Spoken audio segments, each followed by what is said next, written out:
Venezuela pudiera estar al borde de un desenlace jurídico luego de que la Asamblea Nacional autorizara, recordemos, al Tribunal Supremo de Justicia, que opera en el exilio, a investigar y finalmente enjuiciar a Nicolás Maduro, presuntamente por corrupción.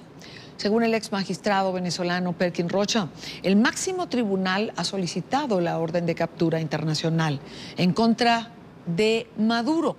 Oliver Fernández tiene información en relación a esto. Quienes tienen la última palabra para que se concrete esta orden de captura es la comunidad internacional. El Tribunal Supremo de Justicia ya libró unos, órdenes de captura a las policías internacionales. La pregunta es si eso se va a cumplir. Dependerá de la comunidad internacional, dependerá de los países amigos, cercanos, dependerá de todos los mecanismos que han crecido. Lo que se inició no fue un juicio político, lo que se inició contra el ciudadano Nicolás Maduro es una querella penal. El ex magistrado Perkin Rocha asegura que el Tribunal Supremo de Justicia, que trabaja fuera de Venezuela, es legal y cuenta con el apoyo de los países que defienden la democracia. Bueno, estamos hablando del reconocimiento y respaldo nada más y nada menos que de la Organización de Estados Americanos. Estamos hablando del conocimiento y respaldo de la Organización de Naciones Unidas.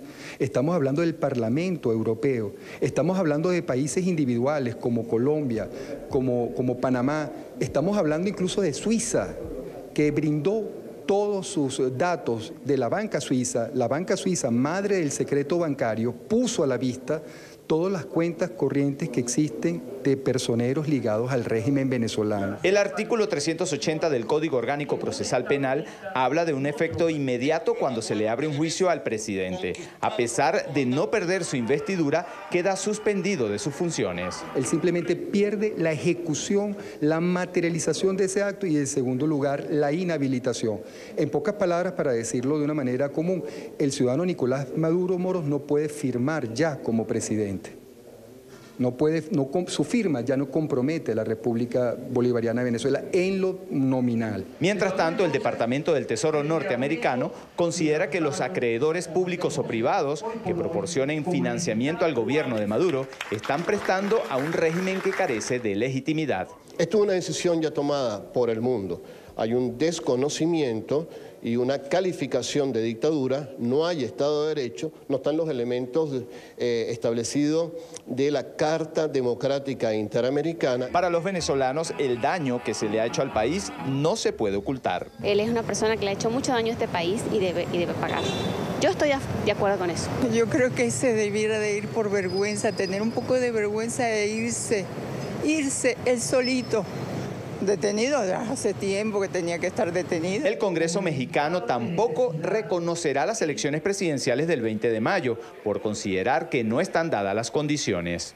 El Tribunal Supremo de Justicia, que opera en el exilio, no ha fijado la fecha para una nueva ponencia. Mientras tanto, el gobierno de Nicolás Maduro se encargará de enviar notas de protestas para aquellos países que presten sus espacios para dichas reuniones. Es la información que manejamos desde Caracas y con ella los invitamos a que continúen con más de la tarde. Gracias a Oliver Fernández por la información. Son las 6:04 en Venezuela. Saludamos en Caracas a Juan Carlos Apis, ex magistrado, profesor de la Facultad de Derecho de la Universidad Central de Venezuela. Muy buena tarde, gracias por acompañarnos.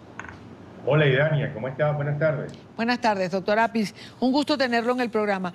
Yo creo que vale la pena que expliquemos para que la gente entienda qué es lo que está pasando. Es decir, el tribunal en el exilio pide un antejuicio de méritos, la Asamblea Nacional en Venezuela da luz verde para esto y a partir de allí empezamos a tener declaraciones de diferentes funcionarios. Ahora voy a recordar algo que dice también la fiscal Luis Ortega, la fiscal en el exilio, algo que decía María Corina Machado. Escuchábamos ahora al doctor Perkin Rocha decir que a partir de ahora ya Nicolás Maduro no podría firmar como presidente. Entendemos que ese es el deber ser, pero hay una diferencia, doctor Apis, entre el deber ser y lo que realmente es. Y quisiera que explicáramos un poco sobre esto. Sí. La ciudadana Luis Ortega Díaz presentó una denuncia ante el Tribunal Supremo de Justicia legítimo que está actuando en la República de Colombia, en el Senado de Colombia, porque sus integrantes están siendo perseguidos por el gobierno de Nicolás Maduro. Una vez que fueron designados en junio de 2017, ha tratado de apresar a estos magistrados y es lo que explica por qué este tribunal está actuando fuera de la República.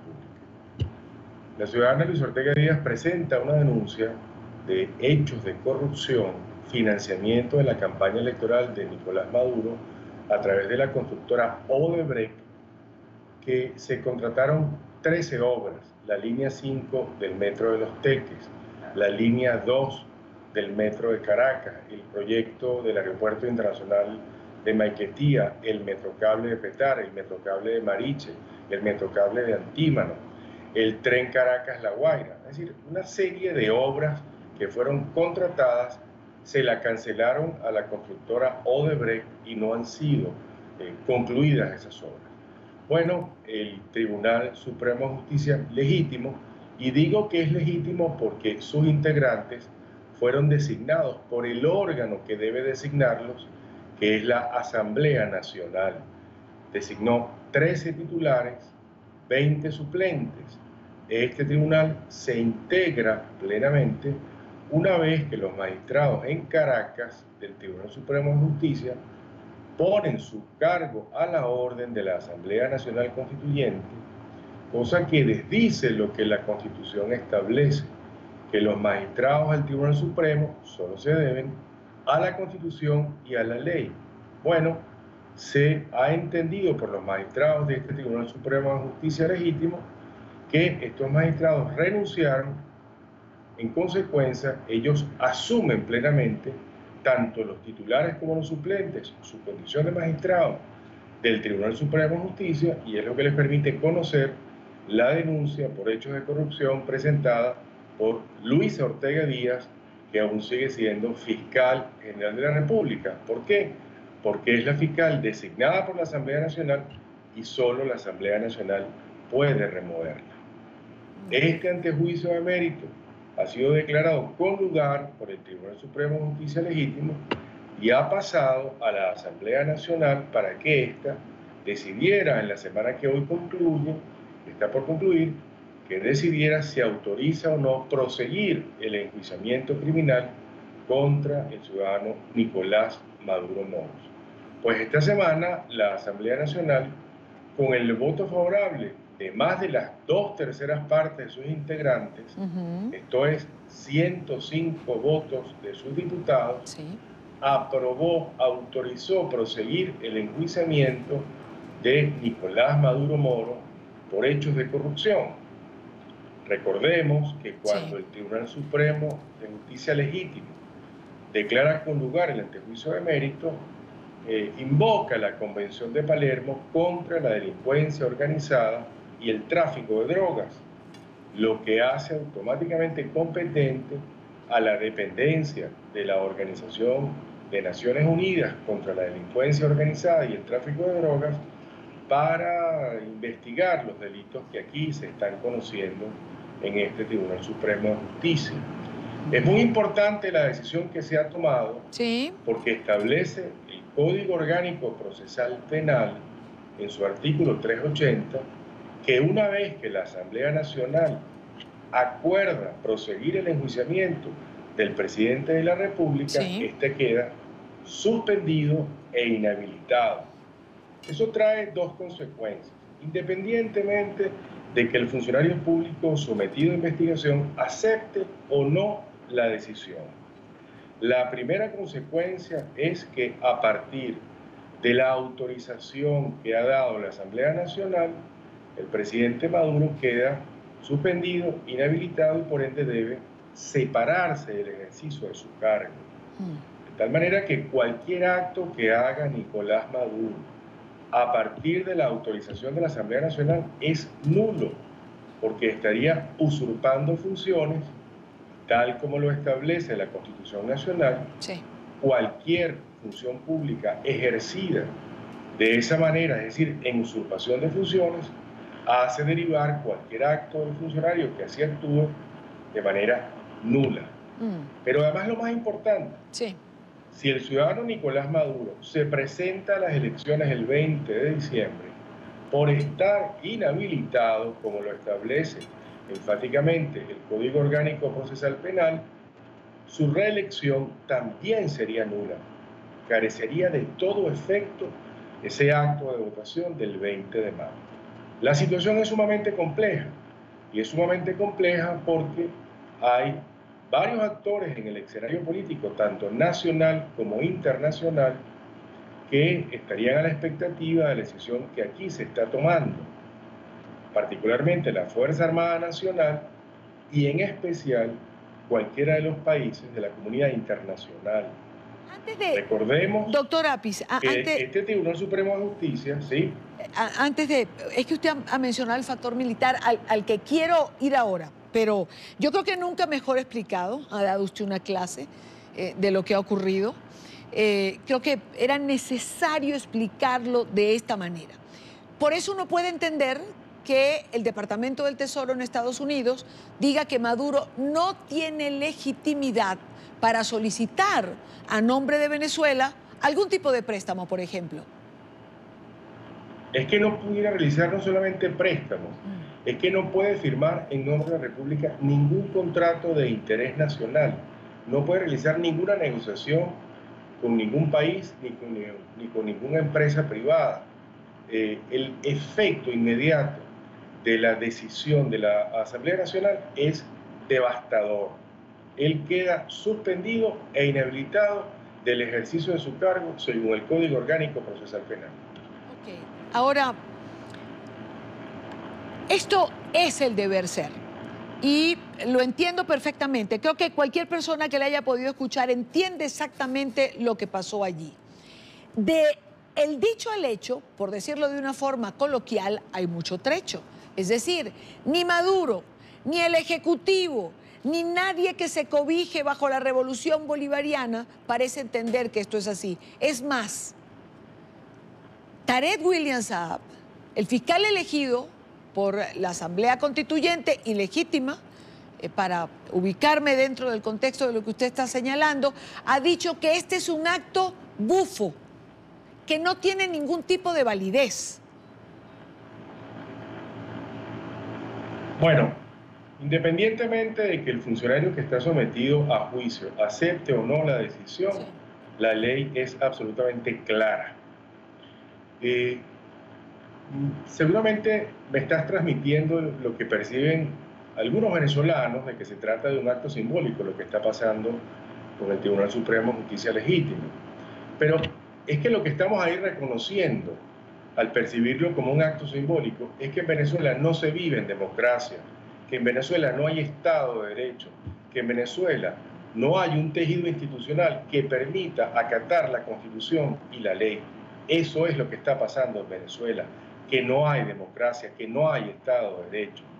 Porque lo que debería pasar acá es que el presidente de la República primero reconociera la designación de estos magistrados que se hizo en junio del año pasado, sin perseguirlos, sin privarlos de su libertad y sin atentar contra su integridad física. Eso es lo primero que tiene que pasar acá en Venezuela, pero no ha sucedido. Y seguramente este funcionario no acatará la decisión que se ha tomado. Bueno, no importa. Los efectos de lo que aquí está sucediendo con la decisión del Tribunal Supremo de Justicia se cumplirán en el corto plazo, en el mediano plazo y en el largo plazo. Yo quisiera saber qué pasa si la comunidad de naciones reconoce esta decisión del Tribunal Supremo de Justicia Legítimo y al acatarla hace efectiva la medida privativa de libertad que además la han activado a través de una alerta roja internacional de Interpol. Bueno, se está solicitando a Interpol. Interpol no la ha hecho efectiva, pero se ha solicitado a Interpol. Es decir, en este proceso lo importante sería que un país o que la comunidad internacional, varios de los países que la conforman, reconocieran esta decisión del Tribunal Supremo en el exilio, de la Asamblea Nacional. Eso, digamos, sería lo trascendente, sería lo que buscan quienes han asumido estas medidas y estas decisiones. Y Dania, pero es que no nos sorprendería de que esto fuese así, de que la comunidad internacional reconociera esta decisión, tomando en cuenta de que lo que motiva este juicio criminal contra el señor Nicolás Maduro se trata de hechos de corrupción por la contratación con la constructora Odebrecht, que se trata pues de delitos de delincuencia organizada y que muchos países, delincuencia organizada y lavado de dinero, y ya muchos países han asumido sanciones contra funcionarios venezolanos por este mismo tema, como es el caso de Estados Unidos de América, como es el caso de Canadá, como es el caso de la Unión Europea, como es el caso en particular de Suiza, de Panamá. Es decir, a nadie extrañaría que la comunidad internacional le diera total reconocimiento a esta decisión del Tribunal Supremo de Justicia Legítimo, por cuanto lo que la fundamenta son los mismos hechos que han motivado el que se asuman sanciones contra funcionarios venezolanos. Claro. Por este Ahora, tema. doctor Apis, yo quisiera, vamos al factor militar, pero quisiera recordar algunas de las palabras que la fiscal Ortega Díaz decía en relación a esto después de conocerse la decisión de la Asamblea Nacional. Los poderes legítimos nos hemos articulado, apegados a la Constitución, para proceder a la captura y enjuiciamiento del principal responsable de la tragedia que hoy viven los venezolanos. El Ministerio Público a mi cargo, el Tribunal Supremo de Justicia Legítimo y la Asamblea Nacional hemos cumplido con nuestro deber histórico. Es ahora responsabilidad de la Fuerza Armada Nacional acatar esta decisión y proceder a la captura del hasta hoy presidente constitucional de Venezuela. Los oficiales de todos los rangos deben actuar. Les garantizo que de materializar la restitución del orden constitucional y el restablecimiento de las libertades democráticas, contarán con mi reconocimiento, protección y apoyo. Por su parte, María Corina Machado, coordinadora de 20 Venezuela, también se pronunciaba en relación a la decisión de la Asamblea Nacional. Ciudadanos militares, ustedes saben muchas cosas. Saben que Maduro es colombiano y por lo tanto no puede ser presidente de la República. Ustedes saben que Maduro está incurso en actos de corrupción, de narcotráfico, de lavado de dinero y por lo tanto será juzgado. Y ustedes saben que se está produciendo un quiebre en Venezuela, no solamente en la vida de las familias venezolanas, en las instituciones, en la Fuerza Armada, un quiebre en el régimen. Por lo tanto, es la hora de tomar una decisión. ¿Van a contribuir a sepultar esta narcodictadura o serán sepultadas con ella? Son dos pronunciamientos, pero ambos están dirigidos a los militares en Venezuela. ¿Por qué directamente a ellos, doctor Apis? Bueno, lo que hoy sustenta al gobierno del señor Nicolás Maduro es la represión militar y policial que se ejerce contra la disidencia política en Venezuela. Por lo cual, si la familia militar decidiera reconocer esta decisión del Tribunal Supremo de Justicia Legítimo, bueno, se le acabaría todo el piso que tiene el gobierno de Nicolás Maduro. Yo no sé exactamente qué está pasando en el mundo militar, porque efectivamente, primero, no lo conozco, es un mundo muy hermético y uno no sabe exactamente lo que está pasando, pero lo que trasciende a través de los medios de comunicación y por algunos comentarios que me llegan, es que ahí hay una profunda división en el mundo militar, en la familia militar venezolana, que más de 100 militares están siendo sometidos a juicio por traición a la patria, que muchos han desertado, que otros han manifestado ya públicamente y de manera colectiva su malestar por lo que está sucediendo, por la manera en que se dirige el gobierno. Es decir, algo va a pasar en cualquier momento en la familia militar venezolana que va a significar un pronunciamiento.